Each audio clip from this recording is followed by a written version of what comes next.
Setelah sebentar lagi Bapak Jenderal TNI Purnawirawan Dr. Haji Muldoko, SIP, dan bergabung dengan kita. Cek.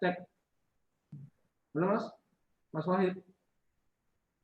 Ya, siap. Untuk gambar sama penerimaan gimana Mas? Suara? Iya, bagus. Oh, baik. Ya. Tunggu Pak. Untuk schedule tetap 13.30 atau gimana? Ya. Untuk acara dimulai 12.30 atau gambar sama penerimaan gimana Mas? Bagus Mas. Ya, bagus. Bagus. Suara dan gambar bagus. Ya. Oke.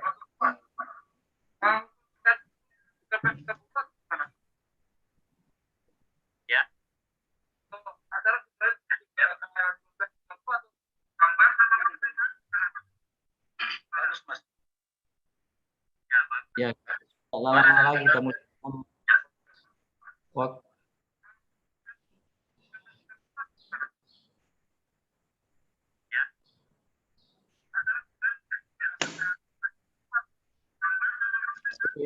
Waktu yang dia tanyakan, waktu kita sudah mulai tepatnya pukul berapa?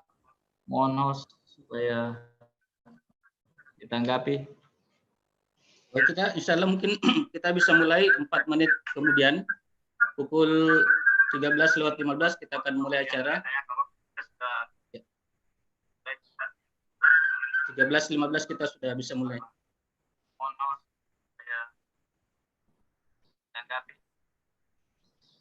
Insya Allah mungkin kita bisa mulai 4 menit kemudian pukul 13:15 kita akan mulai acara.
Ya, saya lihat ada bergabung juga PD3 Fakultas Hukum.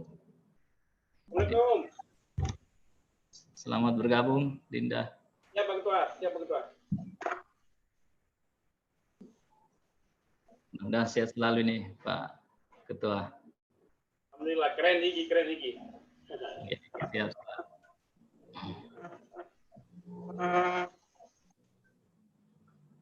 Dinda, Ketua Umum IGI juga sudah bergabung. Dinda Muhammad Ramli Rahim.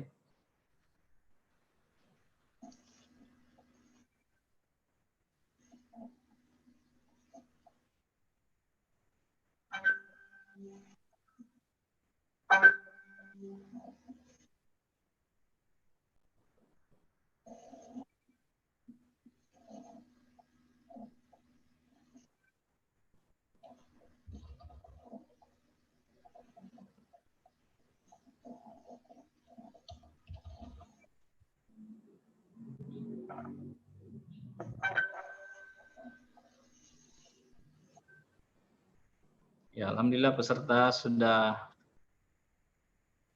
mencapai 500 lebih.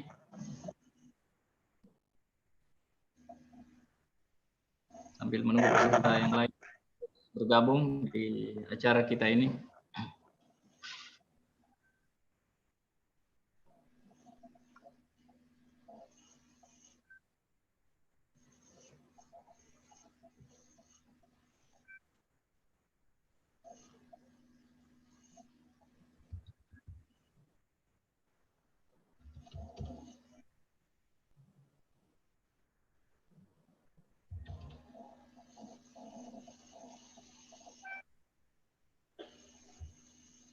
Baik, Bapak Ibu sekalian yang kami hormati, serta hadir pada webinar dalam rangka Hari Kebangkitan Nasional tahun 2020. Kami insya Allah akan segera memulai kegiatan kita pada siang hari ini.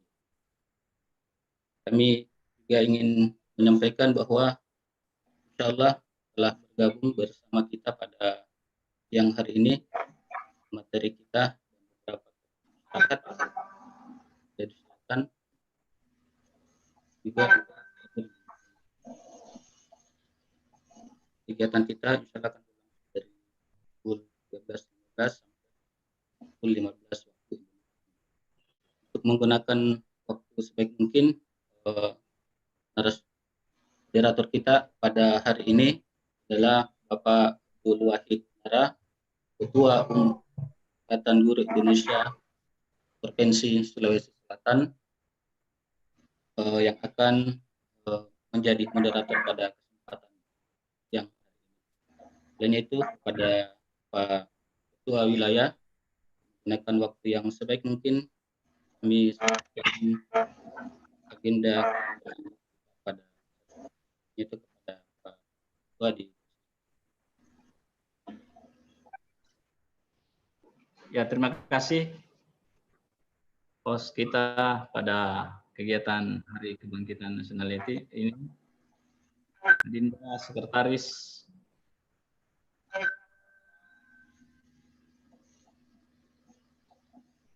IGI Sulawesi Selatan. Baiklah, bismillahirrahmanirrahim. Assalamualaikum warahmatullahi wabarakatuh. Waalaikumsalam.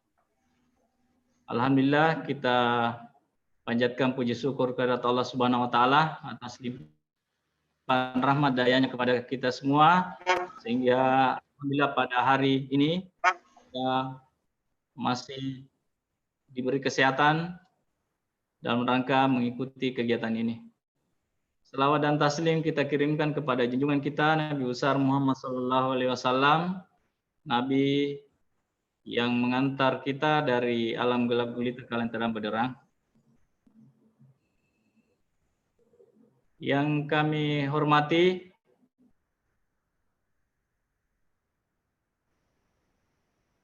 yang kami cintai, Bapak Kepala Staf Kepresidenan Republik Indonesia, itu Bapak Jenderal TNI Purnawirawan Dr.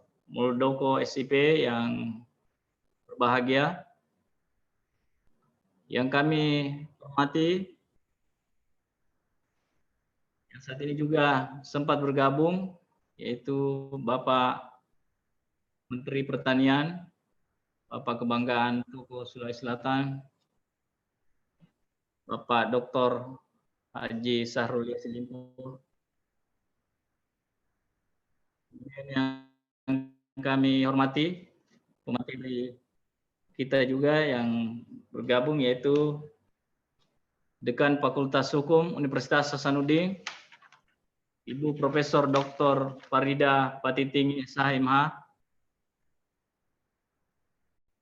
Kemudian kami hormati Kepala Dinas Pendidikan Sulawesi Selatan, Bapak Dr. Haji Basri, SPD MPD, yang mudah-mudahan sudah bergabung.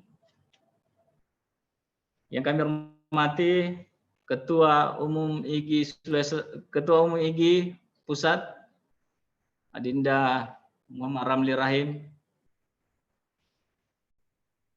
serta para hadirin yang tentu saya tidak sempat sebut satu persatu, karena alhamdulillah ini banyak peserta, termasuk tim pendidikan Kedeputian 2, Bapak Agung, serta Ibu Erlinda dan Mas Tri, serta beberapa peserta yang berbahagia pada hari ini.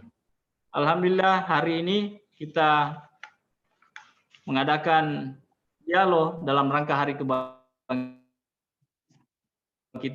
Nasional. Hari Kebangkitan Nasional ini adalah pemicu pemicu awal bagaimana kita Indonesia ini bisa bersatu. Mudah-mudahan momen ini, kegiatan ini kembali menggairahkan kita, menggelorakan kita agar pendidikan, terutama Indonesia dan khususnya pendidikan di Indonesia, karena pendidikan ini merupakan cerminan masa depan untuk bangsa Indonesia ke depan. Ya, makanya tidak salah ketika bom Hiroshima selesai maka Kaisar mencuri.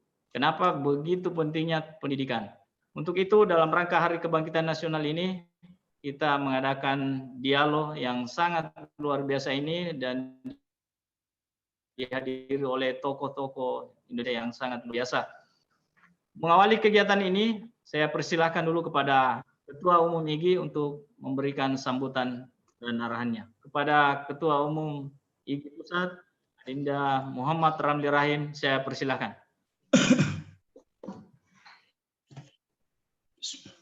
Bismillahirrahmanirrahim. Alhamdulillahilladzi arsala rasulahu bil huda wa dinil haq walau karihal kafirun walau karihal musyrikun. Asyhadu alla ilaha illallah wa asyhadu anna Muhammadar Rasulullah.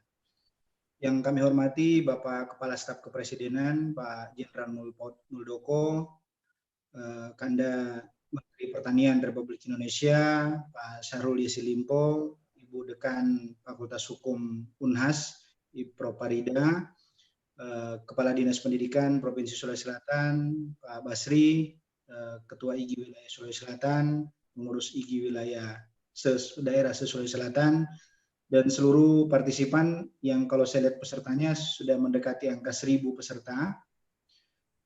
Ini akan terus-menerus bertambah kelihatannya.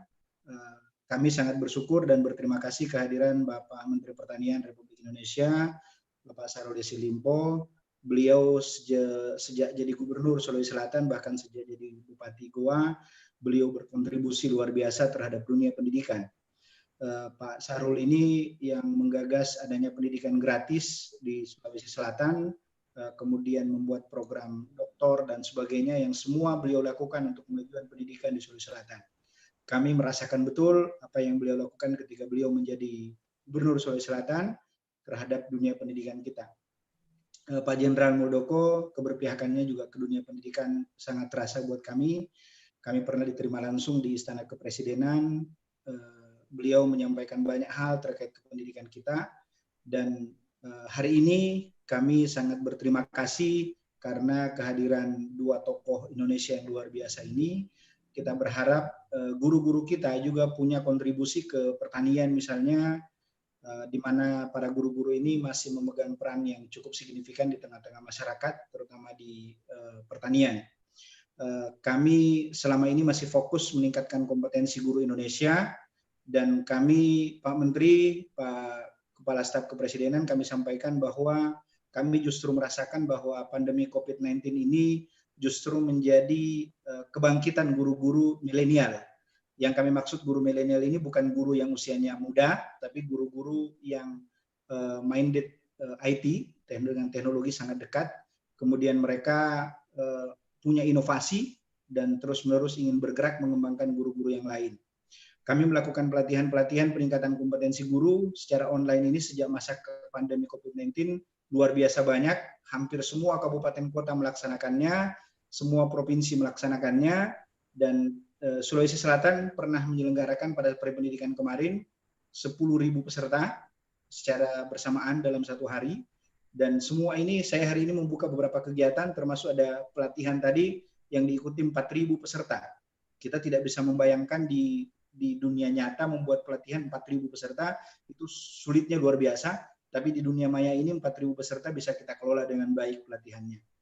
Dan alhamdulillah semua itu mendorong kawan-kawan bisa mengembangkan kompetensi guru dan menyalurkannya ke siswa, karena kawan-kawan IGI ini memiliki 3 hal yang mungkin di tempat lain tidak dimiliki.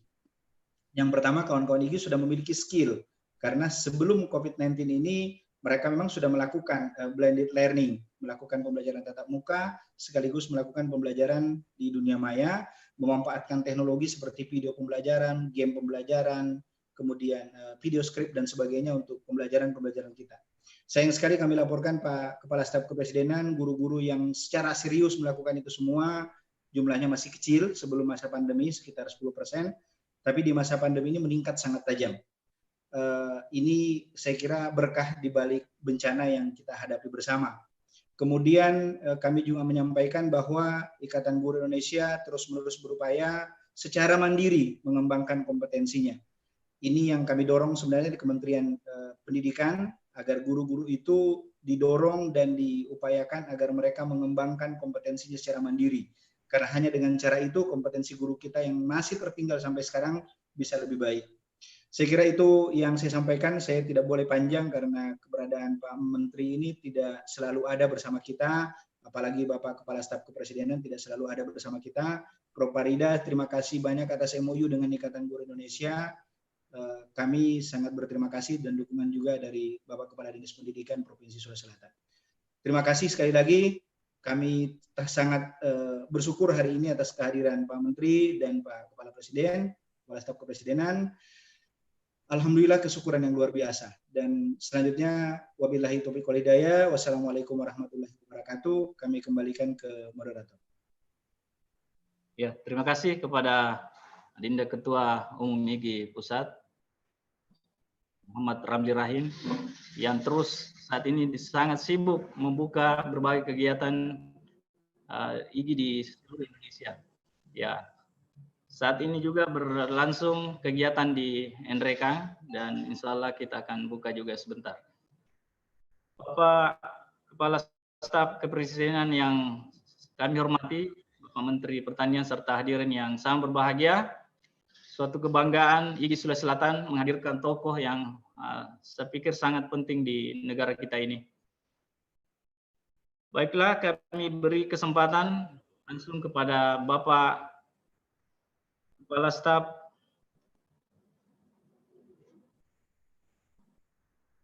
Kepresidenan, ya Bapak TNI Dr.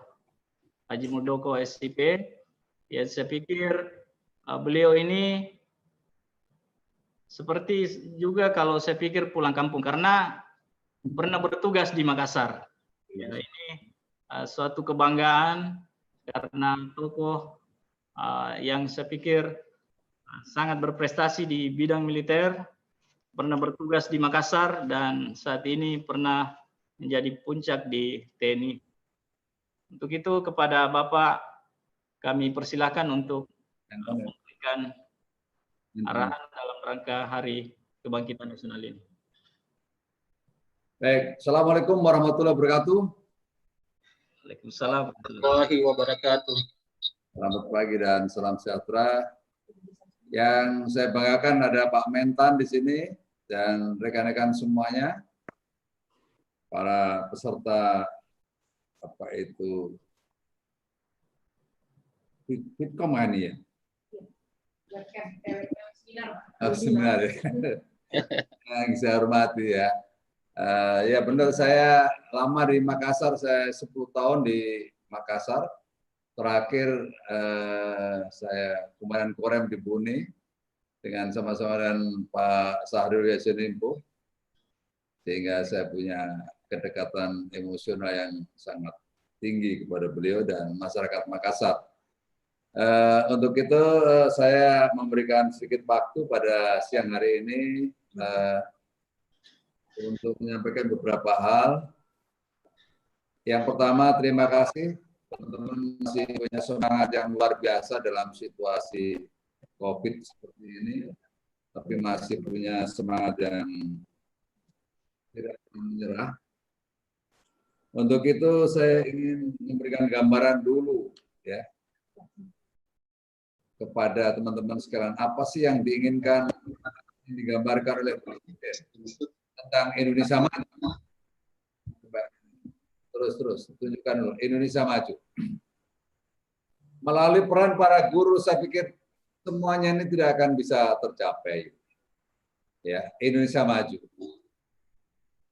Ada 5 hal yang ingin saya sampaikan di sini tentang apa yang dipikirkan oleh Presiden Jokowi tentang Indonesia Maju. Indonesia yang tidak satu pun rakyatnya tertinggal untuk meraih cita-citanya. Untuk itulah Presiden ya atau pemerintah Indonesia memberikan berbagai insentif dalam bentuk kartu Indonesia Pintar yang tadinya SD, SMP, SMA sekarang sudah sampai ke kuliah. Kartu Indonesia Pintar itu sudah menjangkau jumlah yang luar biasa besarnya. Harapannya adalah memang ini, tidak ada satupun rakyat Indonesia itu yang tertinggal, left behind untuk mencapai cita-cita. Yang kedua adalah Indonesia yang demokratis, yang hasilnya dapat dinikmati oleh seluruh daerah. Saya pikir kita sudah menjadi sebuah negara yang demokratis, jangan hanya kelompok tertentu yang menikmatinya. Di mana-mana saya selalu mengatakan dalam situasi politik seperti yang ada di Indonesia, siapapun bisa menjadi apapun, dimanapun dan kapanpun. Ini perlu untuk anak-anak kita yang di daerah, yang di pelosok-pelosok untuk tidak pesimis, selalu optimis bahwa Anda akan bisa menjadi apapun. Berikutnya Indonesia yang setiap warganya, warga negaranya memiliki hak yang sama di depan hukum. Pemahaman tentang hukum tumpul ke atas, tajam ke bawah, ini saya pikir tidak perlu seperti itu. Karena memang keinginan pemerintah adalah memberlakukan yang sama di depan hukum. Berikutnya yang keempat, ini juga sangat penting, Indonesia yang menguasai ilmu pengetahuan dan teknologi pada kelas dunia. Ini yang bisa memberikan dan bisa mendorong ke arah sana hanya para guru. Tanpa ada guru, mustahil ini bisa dijalankan. Untuk itu sekali lagi peran guru dalam menuju Indonesia maju sungguh luar biasa. Berikutnya yang kelima adalah Indonesia yang mampu menjaga dan mengamankan bangsa dan negara dalam dunia yang semakin kompetitif. Teman-teman sekalian, ada 5 hal yang selalu saya sampaikan setiap perkuliahan dimanapun. Ada 5 fenomena global yang tidak bisa kita lupakan. Yang pertama adalah change, berubah. Coba ada enggak? Ya. Kalau kita melihat dunia saat ini, ya, ada 5 hal perubahan, change, speed-nya luar biasa. Ya.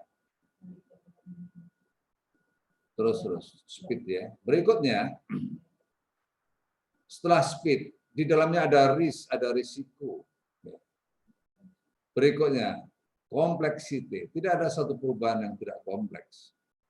Begitu kita ada pandemi COVID, kompleksitinya luar biasa. Hanya satu virus yang tidak kelihatan, tapi semua tatanan kehidupan berubah luar biasa. Berikutnya surprise. Saya pikir tidak ada satupun negara yang siap untuk menghadapi COVID-19. Inilah kira-kira dunia seperti ini. Hanya satu virus COVID-19. Ya. Dunia telah berubah dengan cepat. Risikonya luar biasa. Karena faktor ekonomi hancur lebur, ya, tatanan sosial, budaya rusak, dan seterusnya. Ini. Teman-teman sekalian. Jadi 5 hal itu sebuah fenomena yang tidak pernah berakhir. Dan ini tolong menjadikan pedoman dalam setiap bekerja. Dunia menghadapi sebuah perubahan dari waktu ke waktu, perubahannya sangat cepat, di dalamnya penuh dengan risiko, kompleksitasnya luar biasa. Dan yang sering adalah mengejutkan, surprise. 5 hal ini hanya melalui guru, ya, hanya melalui guru semuanya bisa kita dapatkan secara optimum.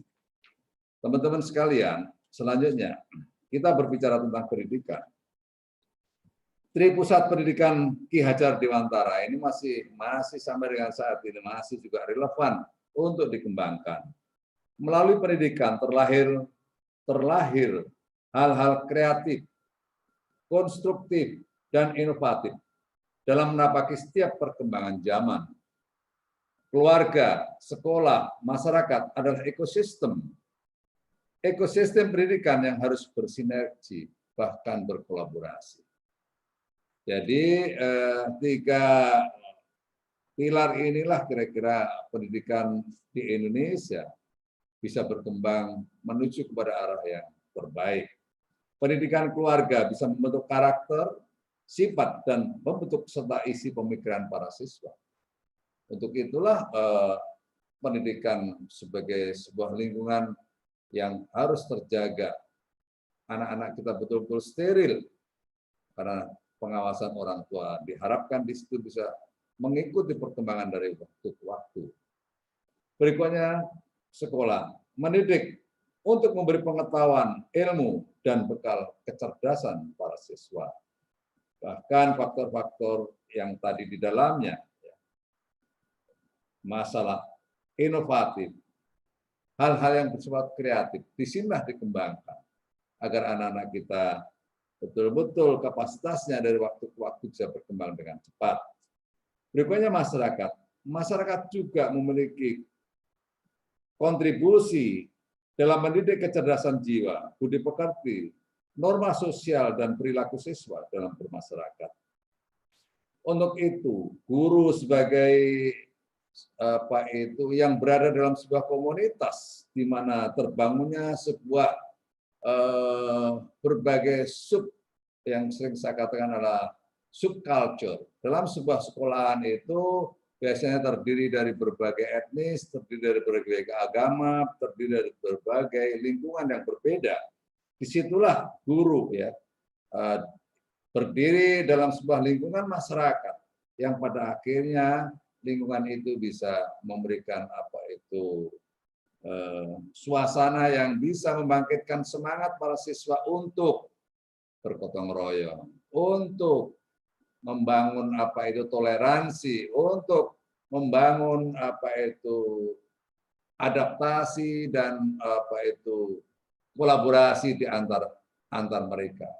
Jadi tolong ini para guru ya, bahwa lingkungan sekolah dan lingkungan masyarakat kecil di dalamnya ya, yang tiga hal ini mendidik kecerdasan jiwa, budi pekerti, norma sosial, dan perilaku siswa dalam bermasyarakat. Sebagai contoh nyata adalah yang tadi itu, toleransi. Jangan guru memberikan toleransi sedikit pun atas sikap intoleransi yang tumbuh, mulai ada benih-benih tumbuh di lingkungan sekolah.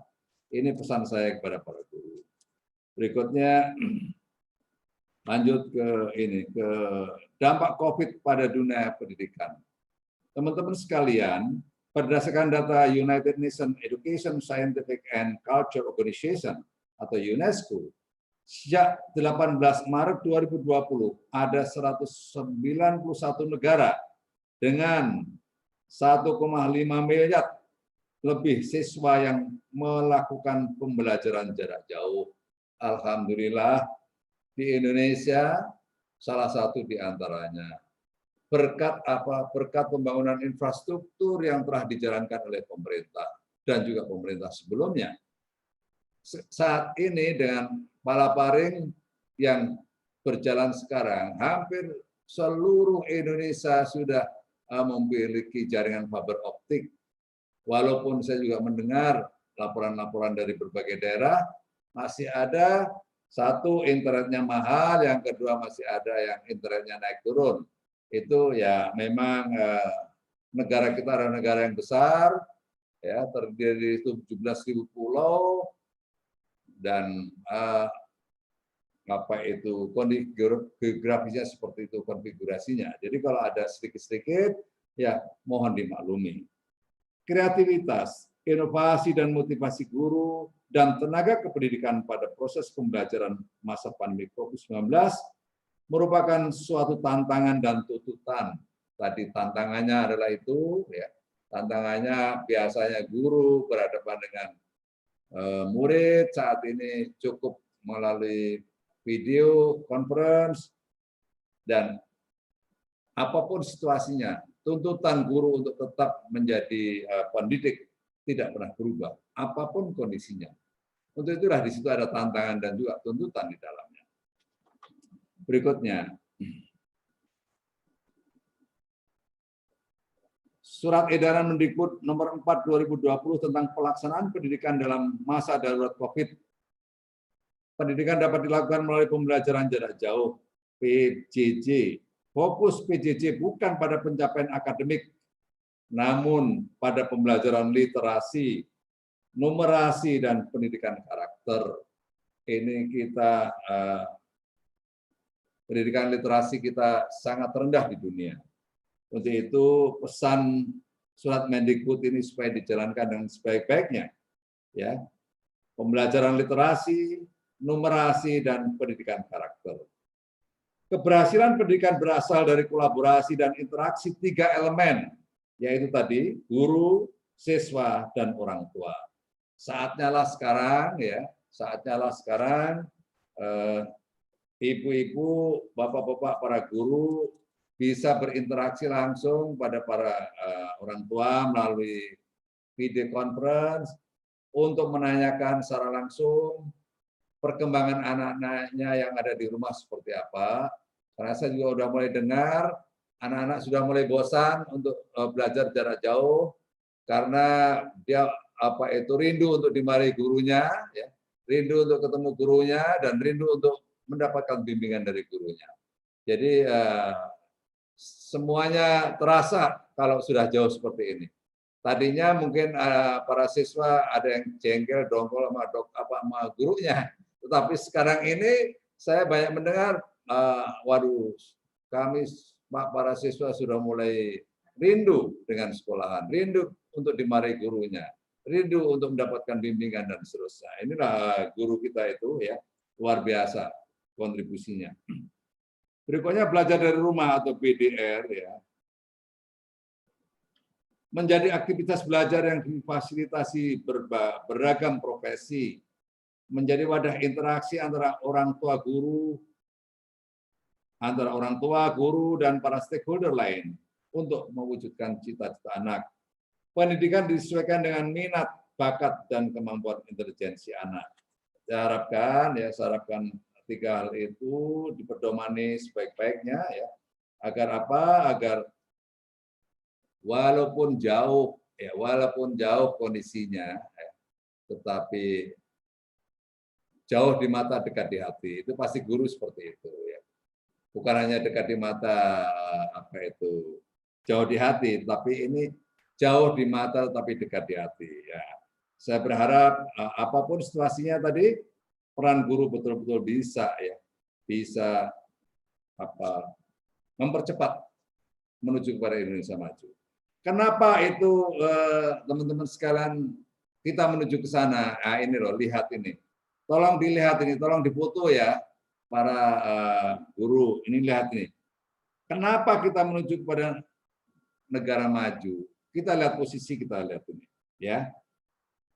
Kalau kita lihat GDP, ya, Indonesia 2018, Gross Domestic Product, kita pada ranking 16, ya, cukup bagus. Tetapi dengan adanya COVID ini sepertinya akan mundur lagi. Berikutnya HCI kita, ya, Human Capital Index kita itu masih jauh, berada di 87, ya, dari 114 negara. Berikutnya HDI kita, Human Development Index kita masih di 116, sangat jauh, ya. Berikutnya Global Talent kita juga masih jauh di 77. Berikutnya GII kita, Global Innovation Index kita masih jauh di 85. Ya. Inggris bagus, Amerika 6, Cina 17, Jepang 14. Berikut Global Competitive Index kita masih jauh 36. Ini adalah indeks ini menunjukkan posisi sebuah negara ada di mana. Posisi kita masih cukup jauh, teman-teman sekalian. Untuk itu, sekali lagi, saya sungguh sangat berharap kepada para guru untuk bisa, ya, memberikan yang terbaik pada para siswanya agar betul-betul segera kita menuju kepada negara maju yang diharapkan oleh Pak Presiden Republik Indonesia. Itulah kira-kira yang bisa saya sampaikan, teman-teman sekalian, karena ada yang lain, Pak Mentan sudah siap untuk memberikan perkuliahan. Terima kasih atas waktunya dan saya sampai di sini. Wassalamualaikum warahmatullahi wabarakatuh. Waalaikumsalam warahmatullahi wabarakatuh. Ya, makasih kepada Bapak Kepala Staf Kepresidenan, Bapak Muldoko yang berbahagia. Saya pikir sangat gamblang dan sangat jelas apa yang disampaikan beliau, bagaimana peran guru dalam memajukan pendidikan serta kondisi negara kita saat ini. Sebelum ke Ibu Prof. Farida, kami beri kesempatan dulu kepada Bapak Menteri Pertanian untuk menyapa para peserta. Saya pikir kita rindu dengan kehadiran Bapak Menteri untuk menyapa kita semua di sini. Ya, sudah lama tidak sering bertemu dengan Bapak Ibu guru di Sulawesi Selatan. Kepada Bapak kami persilakan. Bismillahirrahmanirrahim. Assalamualaikum warahmatullahi wabarakatuh. Selamat siang. Waalaikumsalam warahmatullahi Salam wabarakatuh. sejahtera untuk kita semua. Saya sebenarnya nggak siap, saya cuma mau ikut mendengar. Dan ada 3 yang menarik selain topiknya, membuat saya tergelitik untuk masuk. Maafkan saya karena jam 2 saya ada rapat koordinasi teknis dengan jajaran eselon 1, eselon 2. Makanya mungkin tidak seluruhnya. Yang kedua yang membuat saya harus masuk di sini, ada jenderal saya, Pak Muldoko itu orang Makassar, orang Bugis. Jadi tampilannya Jawa, tapi hatinya itu Bugis Makassar banget.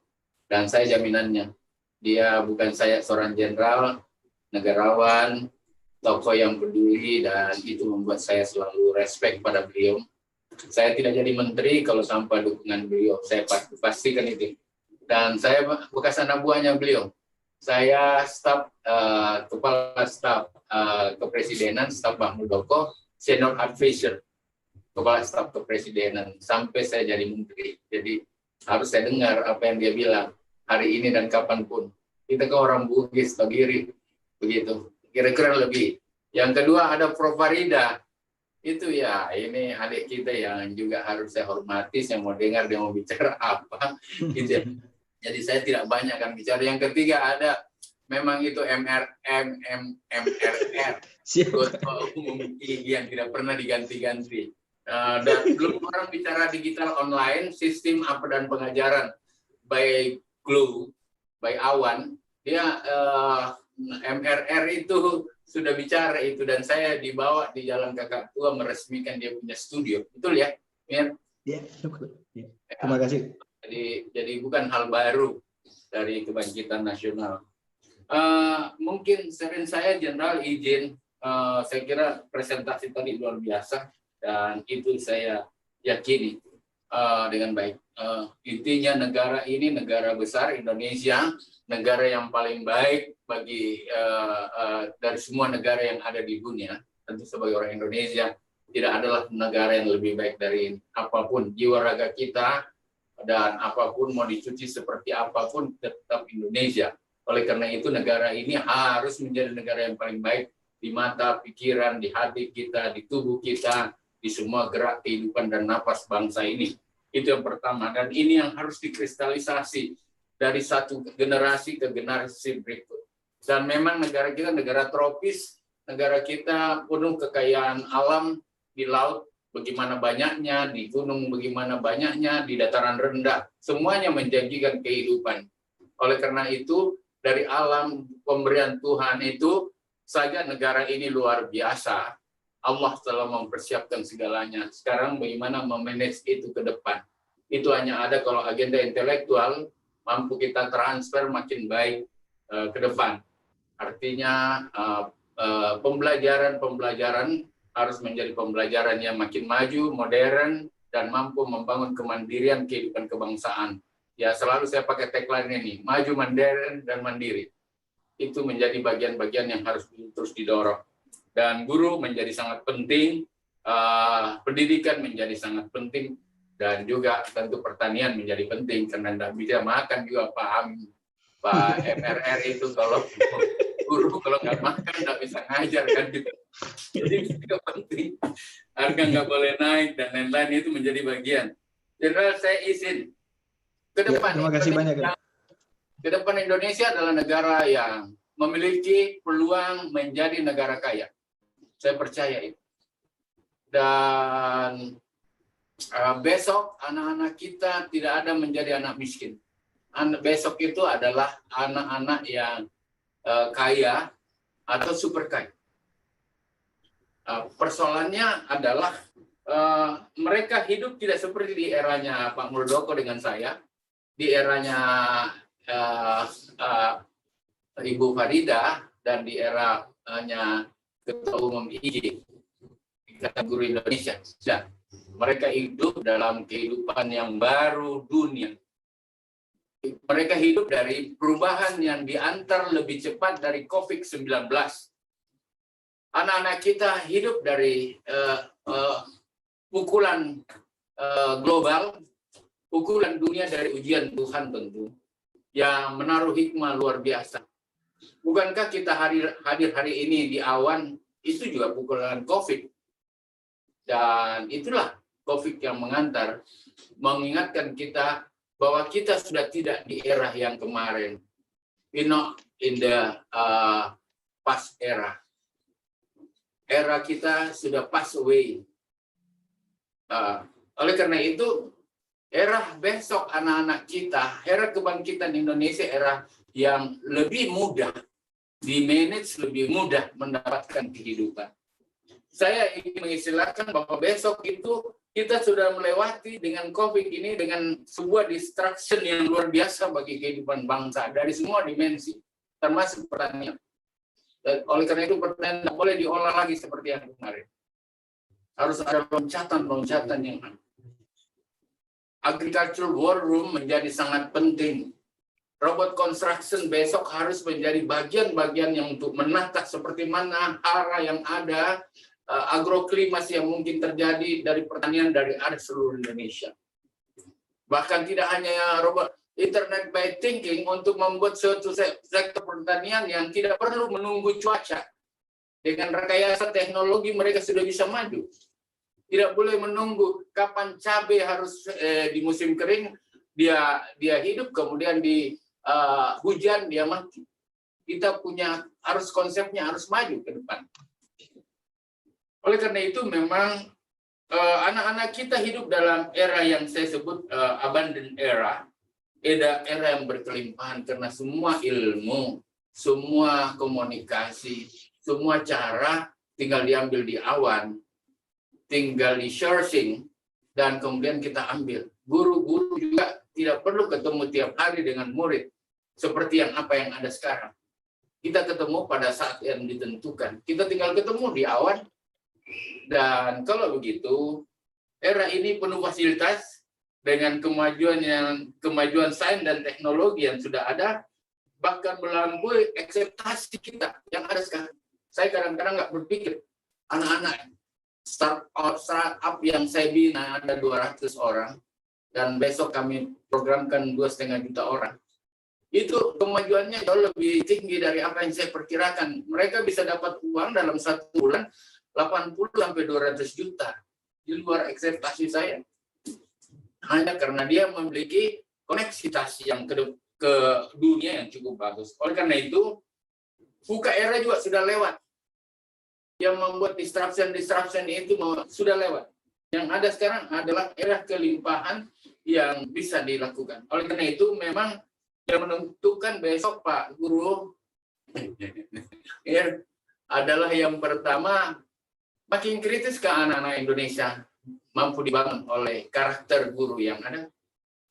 Itu satu catatan saya. Kalau dia tidak kritis, dia lemah, dia lembek.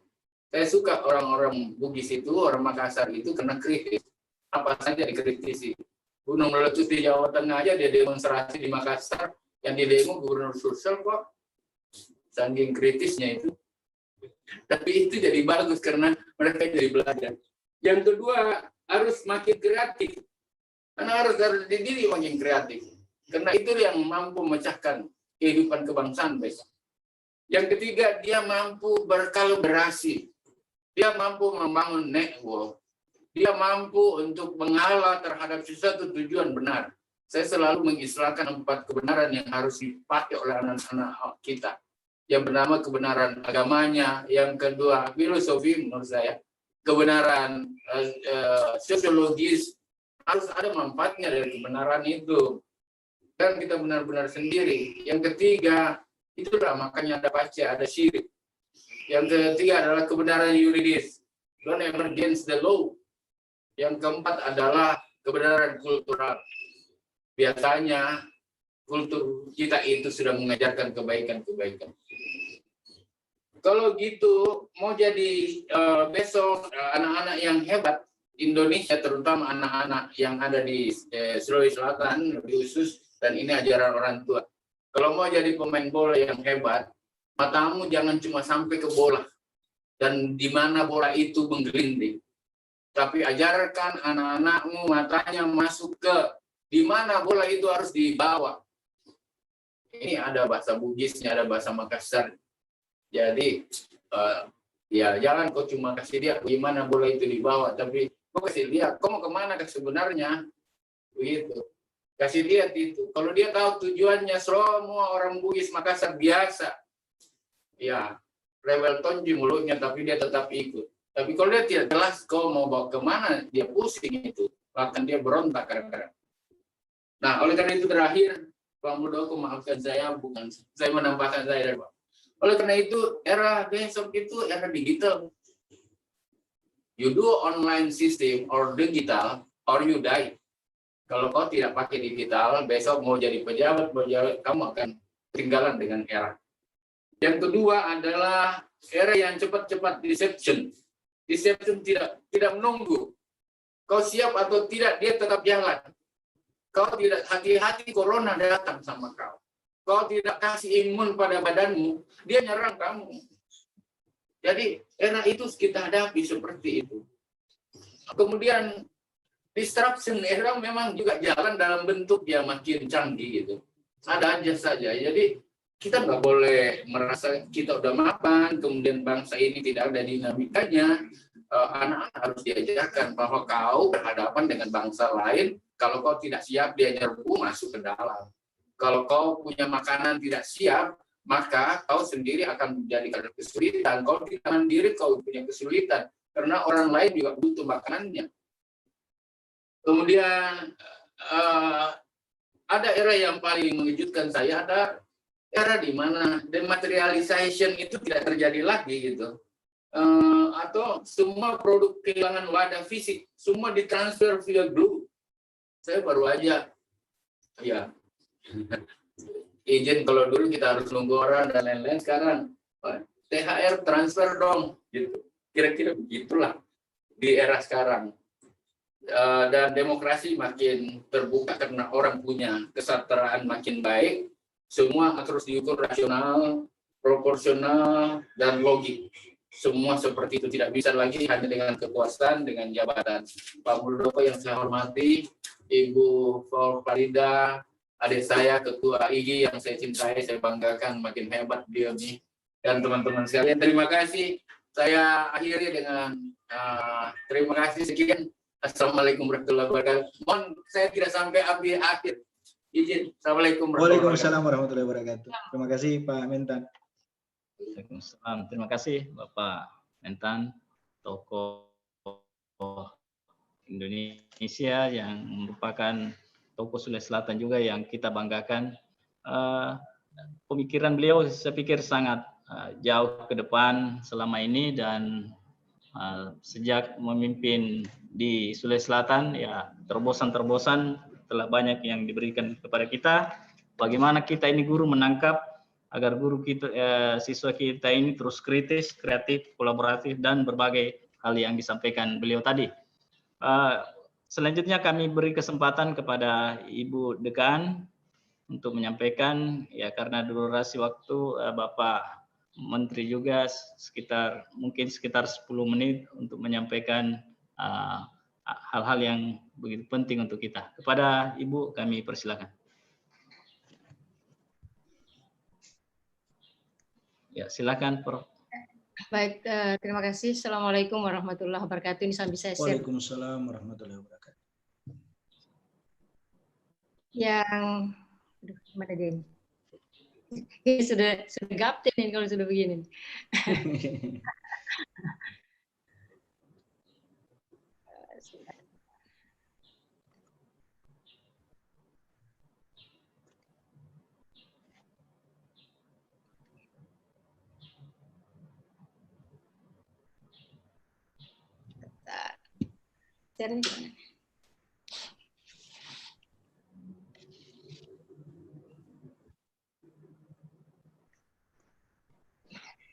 Sorry. Mohon maaf. Ya.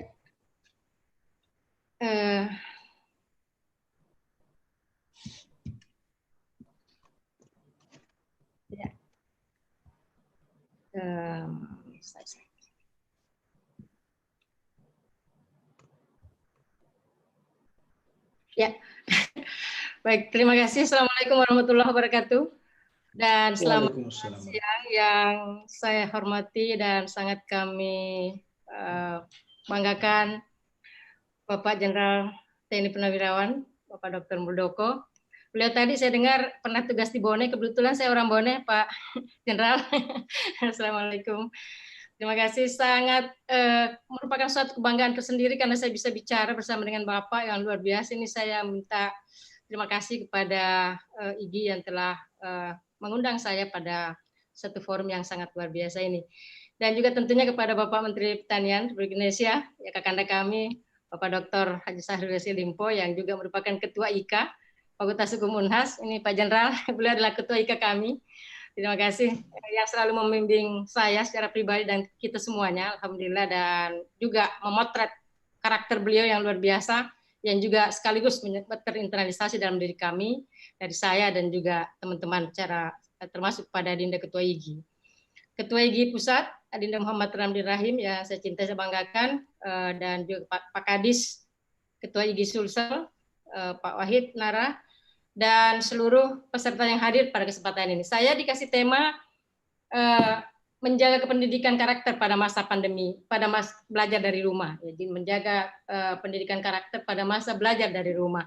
Tadi luar biasa saya menyimak tokoh kita yang sudah bicara, Pak Jenderal Muldoko yang sudah memotret secara komprehensif terkait dengan bagaimana peran kita sebagai pendidik, sebagai di era pendidikan, ya pendidikan kita. Dan saya mengambil hal yang beban tanggung jawab pendidikan diserahkan selama ini, ya diserahkan ke sekolah. Kenapa tema ini saya anggap menarik? Karena selama ini beban tanggung jawab pendidikan itu ada pada guru atau kampus, sekolah gitu. Tidak pernah kita menyangka bahwa pada masa pandemi ini kemudian membuat kita harus beradaptasi dengan cepat terhadap situasi yang ada. Nah, untunglah memang beberapa inovasi-inovasi di dunia pendidikan telah kita lakukan untuk segera bisa beradaptasi. Nah, walaupun juga memang karena sebagian dari kita tidak membiasakan diri untuk melakukan proses-proses pembelajaran dengan cara digital atau dengan cara daring. Kita masih terbiasa dengan cara-cara yang konvensional selama ini. Oleh karena itu, ketika pandemi ini datang, kemudian baru kita menyadari betapa pentingnya mempersiapkan diri atau beradaptasi segera agar proses pendidikan itu tetap bisa, atau proses pembelajaran tetap bisa berjalan dengan baik. Nah, di dalam kondisi seperti ini, karena saya diberikan mengenai pendidikan karakter, karena pendidikan itu adalah usaha sadar atau sesuatu yang sengaja kita lakukan untuk membantu seseorang agar memahami, menjaga, berperilaku.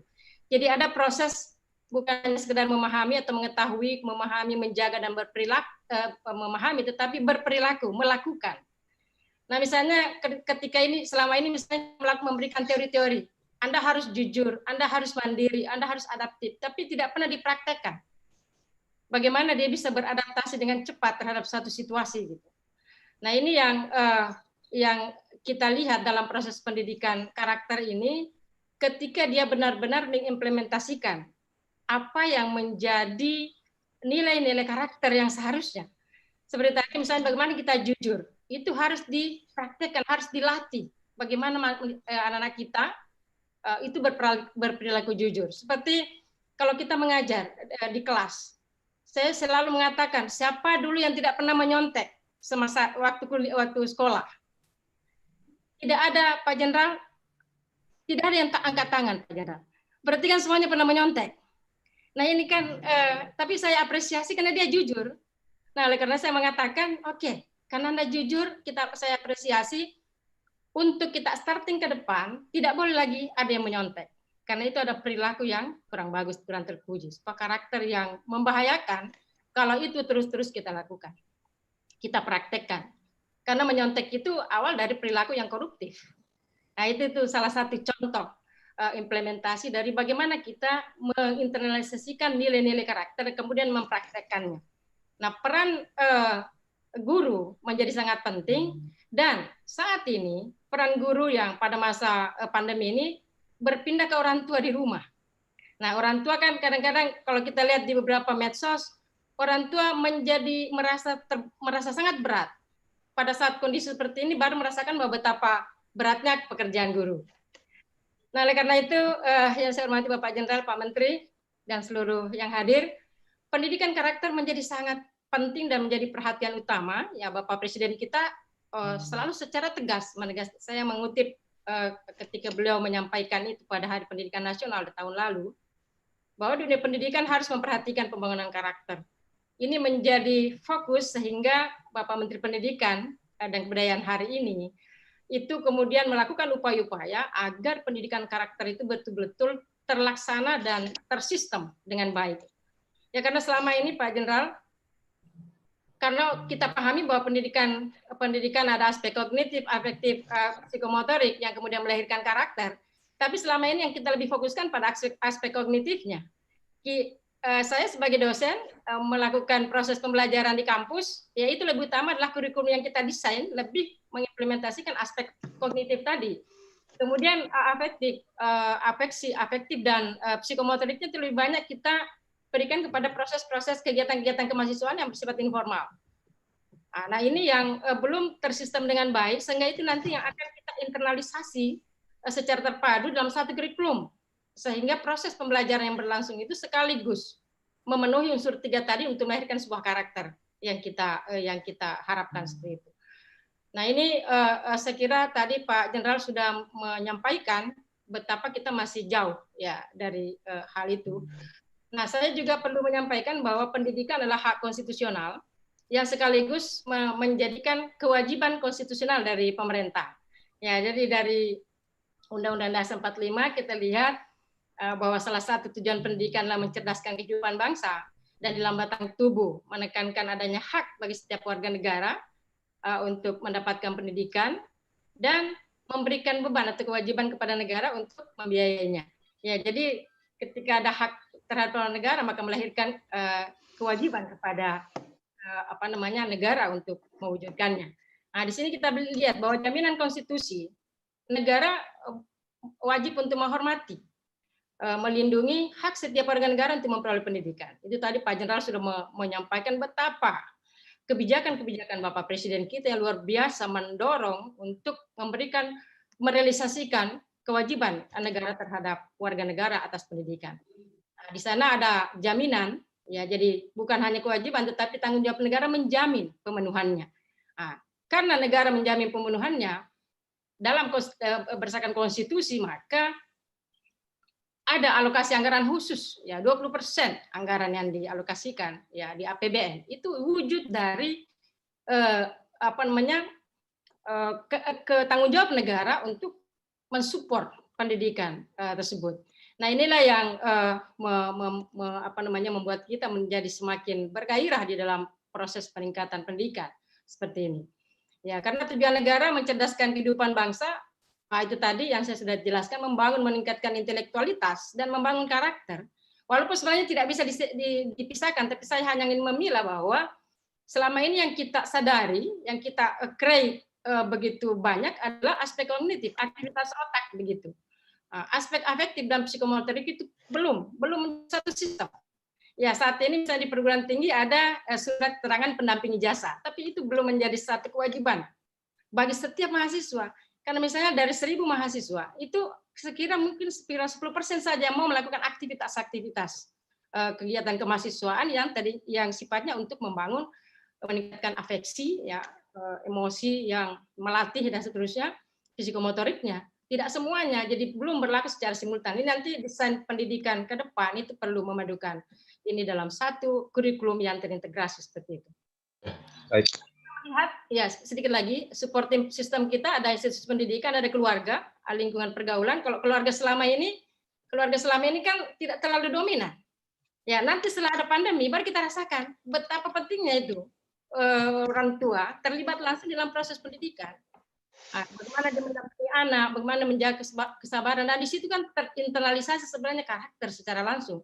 Jadi orang tua tidak boleh banyak marah-marahnya terhadap anaknya. Justru harus membimbing, harus mendampingi dan seterusnya. Jadi di sini perlu ada kolaborasi nanti dengan ini yang kewajiban orang tua sudah ada dijelaskan, dan mengapa belajar dari rumah, ada kondisi yang memaksa tadi ada pandemi dan selama ini kita belum sadari. Padahal kalau kita lihat bahwa itu al-ummu madrasatul ula. Guru pertama atau sekolah pertama bagi anak adalah guru ibu, atau dalam hal ini orang tua atau keluarga. Yang pertama, ya kemarin saya mendengar sambutan Pak Menteri Pendidikan, bagaimana guru-guru PAUD itu menjadi basis utama dalam untuk membangun karakter pada masa jangka panjang ke depan seperti itu. Nah, kita lihat selama ini ya, jadi untuk ke depan seperti misalnya di Unhas, kami sudah melakukan beberapa pembelajaran jarak jauh seperti tadi Pak Jenderal sudah menyampaikan, ada kebijakan Pak Menteri Pendidikan ya di dalam respon kondisi saat ini. Itu pembelajaran jarak jauh, kita belajar dari rumah itu sudah semuanya. Jadi sekarang ini adalah bagaimana infrastruktur pendidikan kita juga kita terus tingkatkan. Itu kebijakan yang harus didukung oleh pemerintah untuk meningkatkan struktur pendidikan itu. Dan kemudian bagaimana kita menjaga pendidikan karakter, ya harus ada proses integrasi sistem dan adaptasi pada situasi yang belum terbiasa. Bagaimana kita mendampingi anak, kerjasama atau kolaborasi efektif antara guru dosen dengan keluarga dalam mengimplementasikan kurikulum dan menggunakan alat bantu tools yang tepat dan efektif, ya secara daring atau virtual. Ya nanti izin Ibu waktu. Ya baik, ini terakhir yang saya sampaikan, ya saya kira itu barangkali yang dapat saya cepat aja. Terima kasih atas kesempatan ini. Saya tadi banyak belajar dari Pak Jenderal, dari Pak Menteri. Atas semua ini saya mengucapkan terima kasih. Demikian, wabillahi taufiq wal hidayah. Assalamualaikum warahmatullahi wabarakatuh. Waalaikumsalam warahmatullahi wabarakatuh. Ya, pendidikan karakter ini ya saya pikir sangat penting. Artinya karakter apapun kehebatan kita kalau tidak dilandasi dengan karakter, saya pikir tidak ada apa-apanya yang lain. Tetapi kita perlu dorong semua, termasuk kognitif dengan psikomotornya yang tadi. Nah, selanjutnya kesempatan tanya jawab Pak jawab. Ya. Nah, kami persilahkan dulu kepada host atau Pak Sekwil untuk memandu tanya jawab ini. Ya, terima kasih Pak Ketua Wilayah. Yang terhormat Bapak Muldoko, Kepala Pimpinan Budekan. Terima kasih. Saya langsung saja, Bapak. Ini ada yang beberapa yang bertanya lewat ke saya. Adapun yang ingin bertanya, mungkin sesi kita batasi hanya yang pertama, saya persilakan secara live untuk bertanya. Ada Pak Hasrul ingin mengajukan pertanyaan. Saya langsung saja Pak. Silakan Pak. Waalaikumsalam warahmatullahi wabarakatuh. Izin bertanya kepada Pak Staf Presiden Pak Jenderal Muldoko. Izin Pak, mohon perhatian untuk guru-guru Pak. Kesejahteraannya guru-guru honor Pak. Bayangin aja deh Pak, cleaning service aja gajinya 2 juta Pak. Guru honor 300.000 Pak. Pak mereka lulusan S1 Pak. Mereka jadi guru karena panggilan hati Pak, bukan karena nggak ada pekerjaan. Karena mereka cinta jadi guru Pak. Oleh karena itu mohon pemerintah pusat memperhatikan kesejahteraan mereka Pak. Terima kasih Pak. Itu aja Pak. Baik. Waalaikumsalam warahmatullahi wabarakatuh. Terima kasih dulu.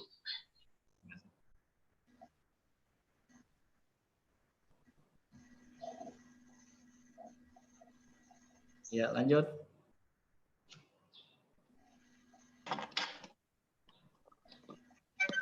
Ya Pak, ada beberapa pertanyaan lagi Pak masuk lewat WA kami dari panitia.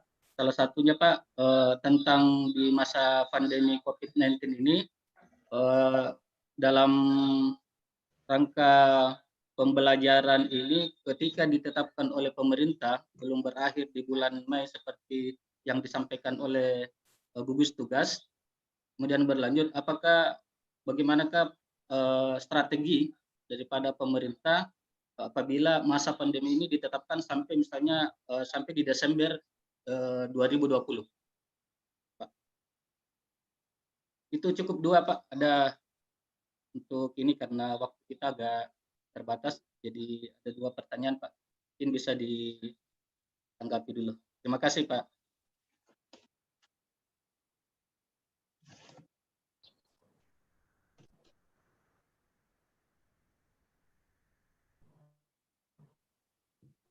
Enggak, mau Pak? Belum ada suaranya Pak.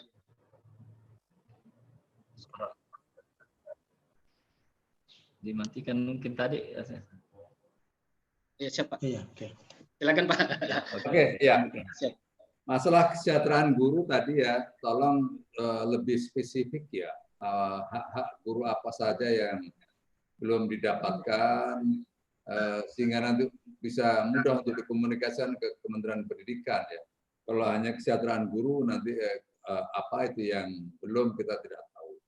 Itu saya pikir nanti lebih detail lagi. Berikutnya strategi pemerintah dalam mengatasi COVID ini. Teman-teman sekalian, kunci dari penanganan COVID adalah setelah ditemukan vaksin COVID-19. Sepanjang belum ditemukan vaksin COVID-19, maka kita memang harus bisa hidup yang bisa menyesuaikan dengan kondisi lingkungan seperti saat ini. Jadi kita harus bisa hidup berdampingan, kita harus hidup berdamai dengan COVID. Maksudnya adalah dalam kehidupan kita yang seperti ini, kita harus pandai untuk menyesuaikan. Pandai menyesuaikan keinginan dari COVID, kita harus agar kita tidak kena, kita harus menggunakan masker, kita harus cuci tangan, kita harus menjaga jarak, kita tidak masuk dalam sebuah kerumunan massa besar. Itulah apa yang sering kita katakan dalam sebuah protokol kesehatan. Tetapi kan begini ya teman-teman sekalian, dalam melihat, mengevaluasi perkembangan COVID yang masih terus berjalan dan belum ada sebuah solusi yang pasti, kita juga tidak boleh berdiam diri atau tidak boleh menunggu. Nah sekarang ini sedang kita mendesain sebuah kebijakan bagaimana upaya-upaya yang pada akhirnya ada sebuah solusi, ya kita tetap produktif dan aman dari COVID-19. Ini sedang disiapkan, khususnya nanti di daerah-daerah yang hijau.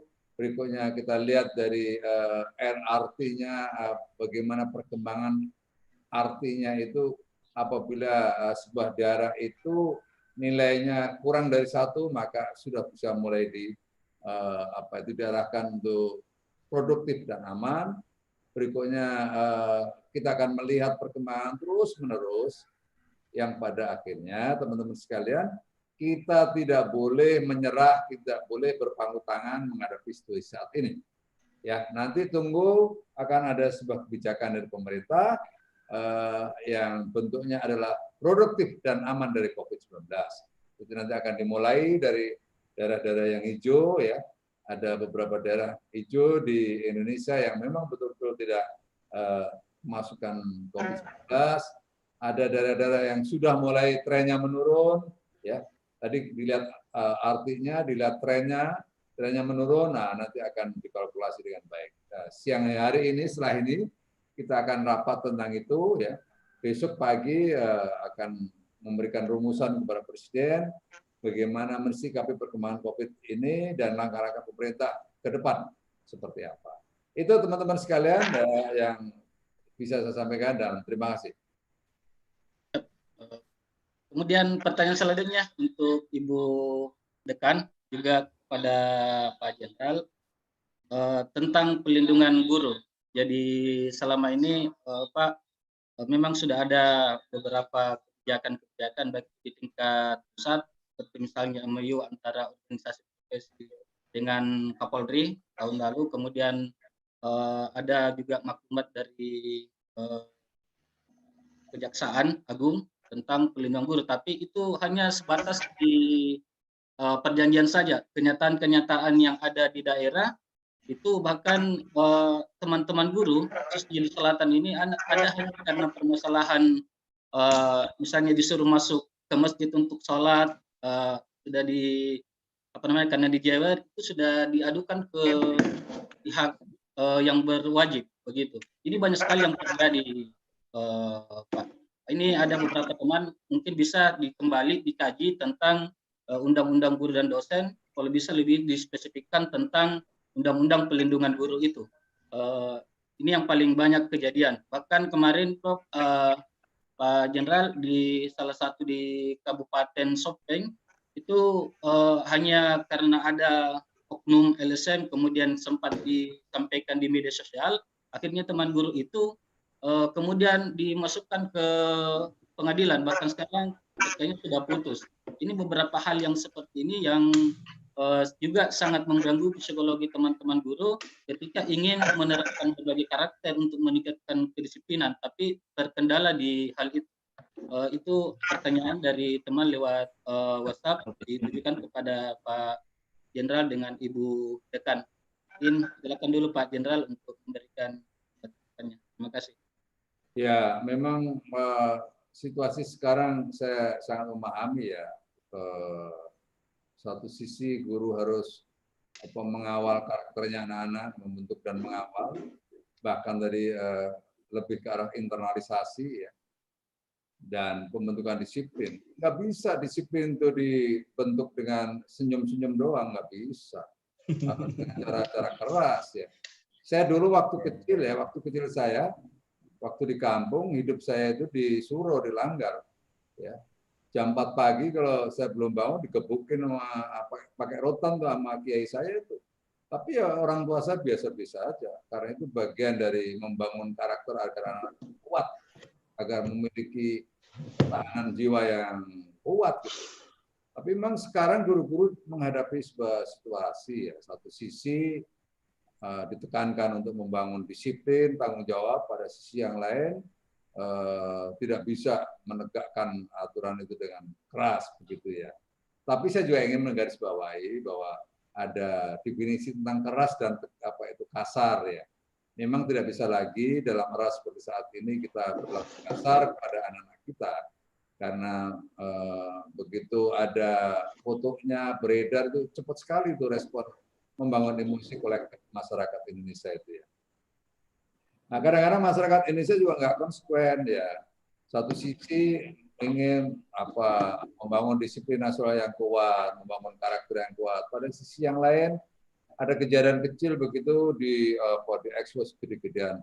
Memang sekali lagi terhadap situasi ini saya mantan prajurit juga kita prihatin ya, karena kita itu juga dibentuk itu tidak ada yang lemah lembut gitu ya. Nggak ada yang dengan cara-cara yang lemah lembut, senyum-senyum aja untuk membangun sebuah disiplin. No, nggak bisa. Saya pikir memang guru harus bisa berposisi sekarang ini dengan baik. Ya. Pada sisi yang lain itu bisa membaca emosi masyarakat. Ya. Tapi intinya tadi tuh loh, bisa membedakan antara bersikap keras dan bersikap kasar. Ya. Kalau kasar supaya dihindari, tapi kalau bersifat keras, boleh menurut saya ya, memberikan tindakan-tindakan yang mendidik kepada anak-anak di sekolah, menurut saya ya oke lah gitu ya. Kalau enggak nanti terus bagaimana gitu ya. Berikutnya undang-undang perlindungan guru dan dosen itu ada itu Undang-Undang Nomor 14 tahun 2005 ya. Kalau memang diperlukan sebuah aturan baru, saya pikir ada banyak yang asosiasi tentang guru ya, ada IG, ada PGRI dan yang lain-lain. Mungkin dalam sebuah proses kebijakan publik kan ada cara-cara. Yang pertama adalah sebuah tekanan ya, yang kuat dari elit ya, dari komunitas, berikutnya didorong melalui Menteri Pendidikan, berikutnya didorong lagi ke DPR ya. Saya pikir nanti akan ada sebuah solusi. Kalau ini sudah menjadi area yang memprihatinkan dan mencemaskan bagi para guru, dengan Undang-Undang Nomor 14 yang belum terwadai, mungkin saya persilahkan teman-teman bisa melakukan revisi, memberikan masukan-masukan kepada DPR dan pemerintah, sehingga pembentukan karakter itu betul-betul diperkuat oleh sebuah instrumen regulasi. Saya selalu mengatakan di mana-mana, teman-teman sekalian ya, beda antara demokrasi dan anarkis itu sungguh sangat tipis. Ruang demokrasi yang berlebihan, ada kecenderungan seseorang menuju ke anarkis. Agar itu tidak terjadi, maka demokrasi harus dikawal oleh sebuah instrumen yang kuat dan harus dijalankan law enforcement-nya. Itu sering saya katakan, coba kita lihat patung Liberty ya. Patung Liberty di Amerika. Satu sisi ya, tangan kanannya mengangkat itu api kebebasan yang setinggi-tingginya. Tapi lihat dengan baik, cermati. Pada tangan kirinya ada pegang konstitusi erat-erat di dadanya. Maknanya apa? Sebuah demokrasi harus dikawal oleh sebuah instrumen perundang-undangan, konstitusi dengan sebaik-baiknya. Itulah kira-kira teman-teman sekalian, agar Anda semua jangan juga terlalu cemas, tetapi ingat bahwa misimu adalah tidak saja membangun anak-anak Indonesia pinter, cerdas, berinovatif, dan seterusnya, tetapi juga memiliki karakter yang kuat. Tanpa karakter yang kuat, itu tidak mungkin seseorang akan menjadi seseorang yang hebat. Demikian yang bisa saya sampaikan. Terima kasih. Terima kasih. Selanjutnya Ibu Dekan, Ibu Prof bisa memberikan. Baik, terima kasih Pak Jenderal. Tadi saya kira Pak Jenderal sudah mengelaborasi bagaimana negara memberikan perlindungan melalui instrumen hukum. Ya, karena bagaimanapun juga negara kita negara hukum, ya sandarannya adalah hukum. Oleh karena itu di dalam pelaksanaan hukum ini tadi yang juga Pak Jenderal sudah tegaskan, itu harus ada konsistensi, harus ada ketegasan. Ya, jadi ketika kita misalnya memberikan respon terhadap sikap murid kita atau mahasiswa kita yang dianggap melampaui apa yang menjadi standar yang telah kita tetapkan. Nah, itu kita kan pertama harus mendekati secara kekeluargaan. Jadi guru itu diharapkan bisa menjadi orang tua. Jadi tidak bertindak seperti lawan begitu ya. Jadi apalagi di pendidikan dasar. Kami saja di kampus, mahasiswa saya pernah menjadi, izin Pak Jenderal, saya sebelum dekan menjadi wakil dekan bidang kemahasiswaan yang menangani mahasiswa. Itu sering sekali kami berhadapan dengan mahasiswa, ada yang suka minum, ada yang macam-macam karakternya. Nah, tetapi kemudian saya melakukan pendekatan dengan bertindak sebagai orang tua. Tapi tetap saya hukum kalau sudah melampaui standar yang telah kita tetapkan, gariskan tadi. Kita beri peringatan, ya 1, 2, 3, dan kemudian kita implementasikan law enforcement-nya dengan konsisten. Akhirnya itu berubah. Ada perubahan perilaku dari murid kita. Nah, kemudian begitu juga siswa terhadap gurunya. Ini kan makanya miris kita mendengar atau membaca berita, ada guru yang dipukul, ada guru yang dianiaya oleh siswanya. Ini satu hal yang sebenarnya kejadian seperti ini tidak terjadi di masa lalu begitu. Justru guru yang biasanya menindak tegas pada siswanya. Sekarang kenapa justru murid yang kemudian melakukan tindakan-tindakan yang tidak terpuji pada gurunya. Nah, mungkin ini tadi, makanya kita nih guru harus menjadi seorang figur gitu, yang patut digugu kalau orang di Jawa, patut diteladani. Kita harus memperlihatkan sikap-sikap, jangan juga kita yang selalu bersikap emosional yang lebih awal menanggapi sesuatu. Nah, ini karena karakter-karakter yang terbentuk ya. Kadang-kadang misalnya karena kan ini kan kita berasal dari latar belakang budaya yang berbeda, ya pendidikan-pendidikan yang terbentuk dari keluarga, dari masyarakat yang dipengaruhi oleh situasi-situasi seperti itu yang kemudian melahirkan satu respon yang berbeda terhadap satu sikap, gitu ya. Nah, oleh karena itu yang paling penting adalah yang jelas bahwa undang-undang sudah memberikan perlindungan, ya. Dalam tadi sudah disinggung oleh Pak Jenderal 14/2005 itu ada pemerintah daerah, masyarakat, organisasi, profesi, satuan pendidikan wajib memberikan perlindungan terhadap guru, wajib. Nah, kalau wajib itu kan ada konsekuensi yuridis yang dilahirkan kalau itu tidak dilakukan. Oleh karena itu jaminan ini tadi memang yang ditanyakan bagaimana implementasinya. Nah, inilah yang harus kita komunikasikan dengan baik. Ya, kadang dibentur dengan undang-undang perlindungan anak. Ya, jadi undang-undang perlindungan anak itu pada anak, gitu ya. Ya, nanti pada guru juga ada gitu. Nah, inilah proses implementasinya atau law enforcement-nya yang harus dijalankan dengan pemahaman dan pengetahuan yang proporsional sesuai dengan undang-undang, sesuai dengan aturan, dan kemudian disesuaikan dengan budaya hukum masyarakat kita. Ya, nah ini. Jadi jangan kita menjalankan hukum juga terlalu kaku, ya. Pendidikan. Saya praktekkan selama ini di dunia pendidikan.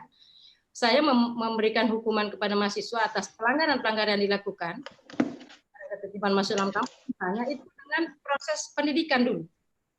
Proses bertahap. Jadi tidak langsung misalnya kita skorsing, tidak. Ya, ada dulu peringatan-peringatan yang kita berikan, kita pantau, ya. Kemudian kalau sampai bahkan disuruh bertanda tangan dengan orang tuanya, kalau sampai pada titik di mana harus kita tetapkan atau terapkan hukum itu, kita laksanakan. Dan kita jangan mencela-mencela, harus konsisten gitu. Ya. Nah, murid juga secara seperti itu melihat proses implementasi sistem seperti itu kemudian akan berubah karakternya menyesuaikan dengan itu. Ya. Mungkin saya bisa tambahkan ya peran ya. Siap. Silakan, Pak. Jadi kalau Bu Farida, kalau di tentara itu seorang komandan itu memiliki 5 peran ya.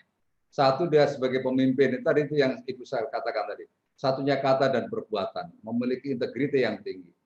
Yang kedua, dia sebagai guru ya, karena dia juga ngajarin anak-anaknya agar dia jadi pinter. Gitu. Jadi kalau kita komandan itu biasa ngajarin mereka.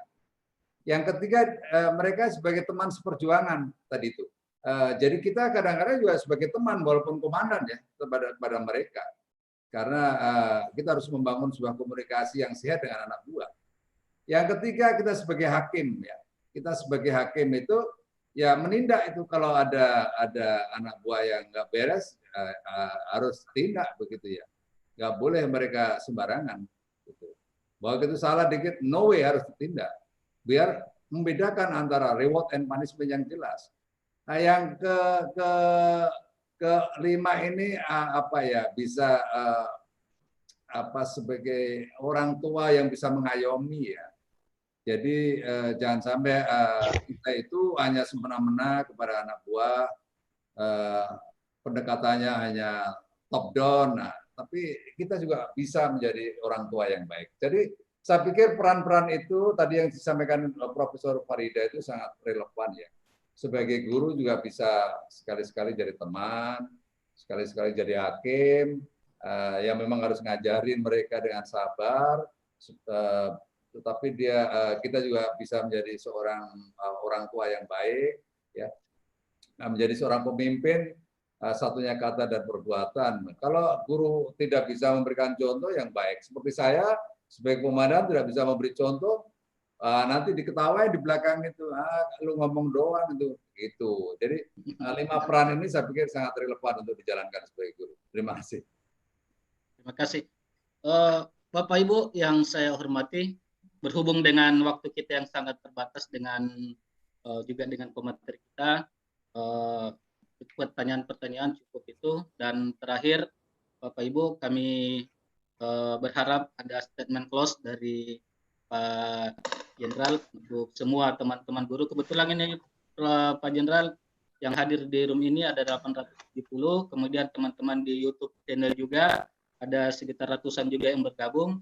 Dan yang bergabung ini bukan cuma dari selatan, Prof. Pak Jenderal, tapi dari berbagai, dari Kalimantan dan Jawa, teman-teman Ikatan Guru Indonesia yang berada di daerah provinsi lainnya juga turut bergabung. Selain itu kepada Pak Jenderal untuk berikan statement close, harapan dan wejangan kepada teman-teman guru. Dipersilakan, Pak.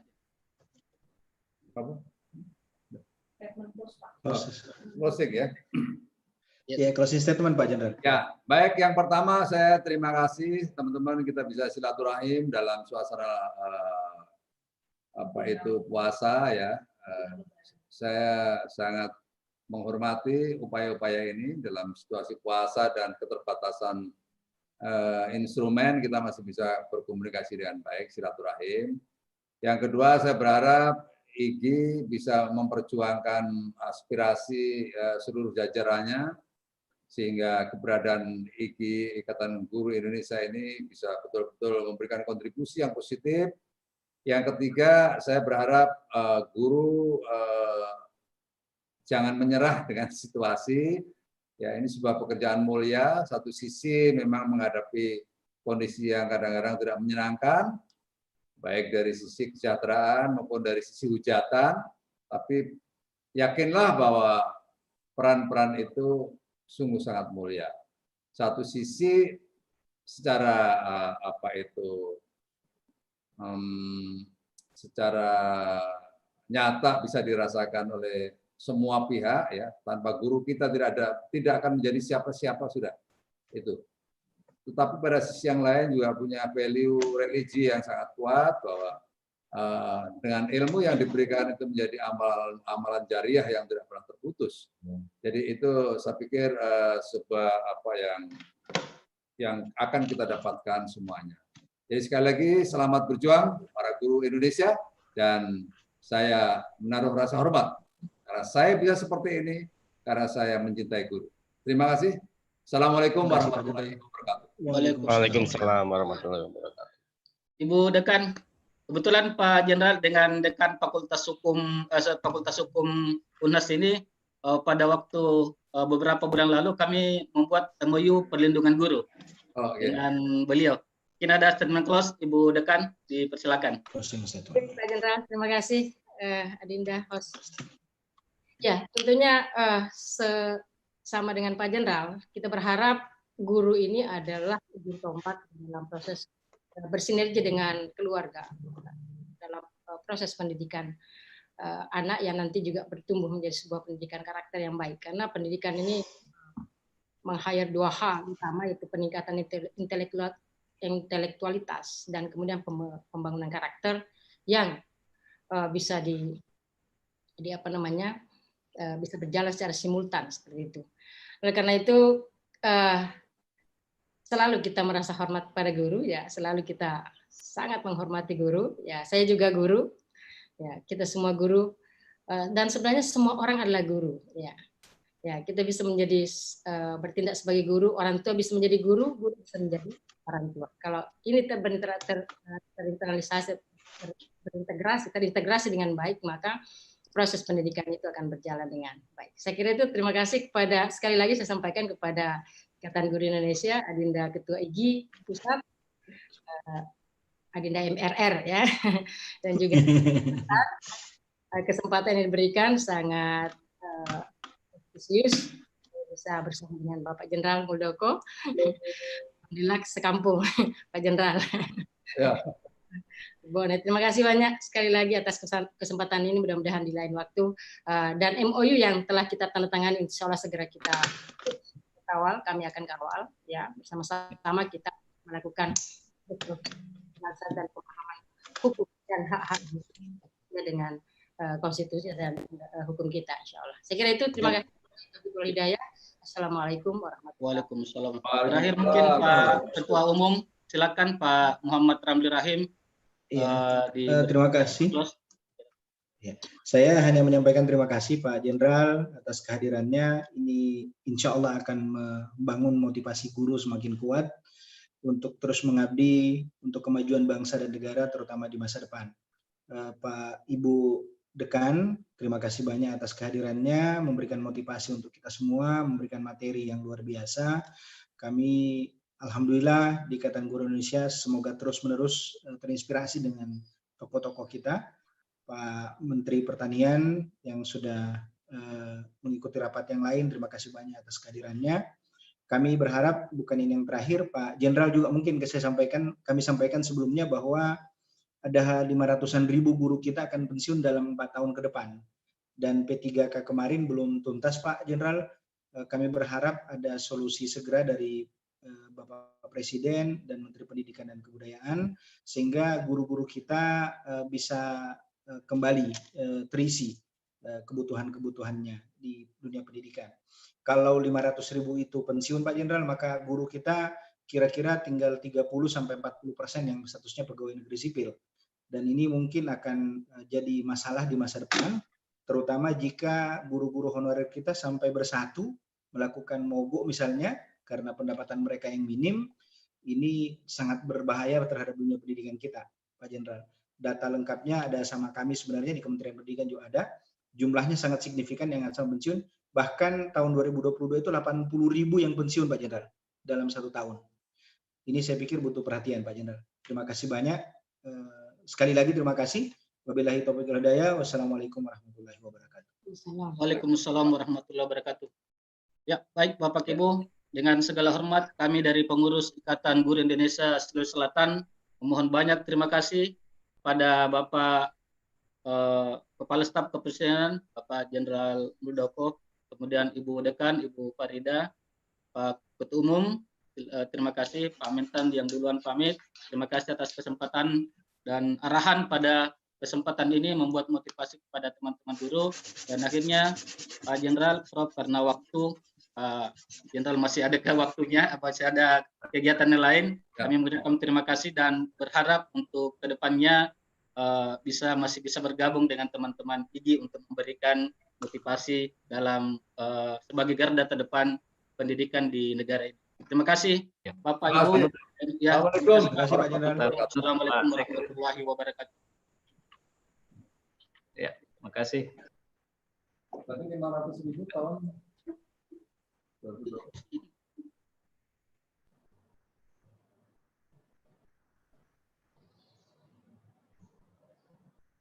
Terima kasih Bu Prof. Ya, baik, terima kasih. Ya, terima kasih Bu. Nanti kami mengajak untuk melakukan menindaklanjuti nanti. Ya, nanti Pak WD3 itu yang segera realisasi.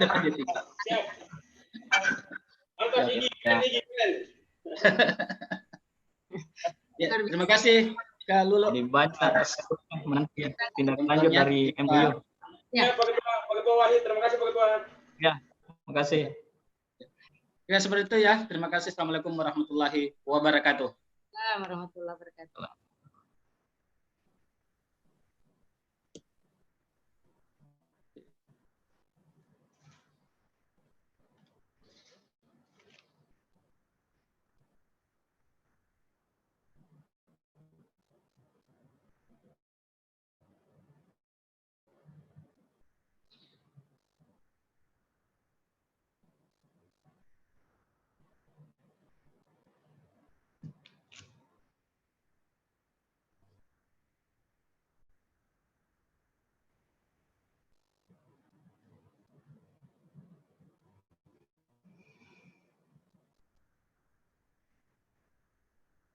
Ya, Ibu Ros, makasih semua atas kehadiran para peserta.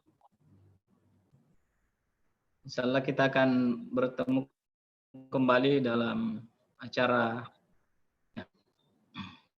Ya, kami sampaikan kepada Bapak Ibu peserta seminar kita mohon mengisi daftar hadir, dan daftar hadirnya mohon dilengkapi lengkap dan dan benar ya, seperti nama, kemudian unit kerjanya atau instansinya, dan emailnya. Karena kita kemarin kesulitan untuk mengirim ke peserta sertifikatnya karena ada beberapa email yang undetect, jadi tidak terdeteksi emailnya. Jadi kami harapkan kepada Bapak Ibu kiranya bisa isi daftar hadir kita untuk pemberian e-sertifikat. Jadi nanti kami langsung kirimkan ke email masing-masing. Kemudian kami juga sampaikan bahwasanya pada kegiatan yang sebelumnya, yang dialog dengan Bapak Dirjen, PLT Dirjen, PAUD Dikmas Dikmen, itu untuk sertifikatnya kami sudah kirimkan ke email masing-masing. Nah, kalau misalnya ada yang belum mendapatkan sertifikatnya melalui email masing-masing, maka boleh menghubungi salah satu pengurus wilayah Ikatan Guru Indonesia Selatan. Saya kira seperti itu, Pak Ketua. Dengan ini, karena waktu, kami akan menutup room ini. Terima kasih atas partisipasinya semua.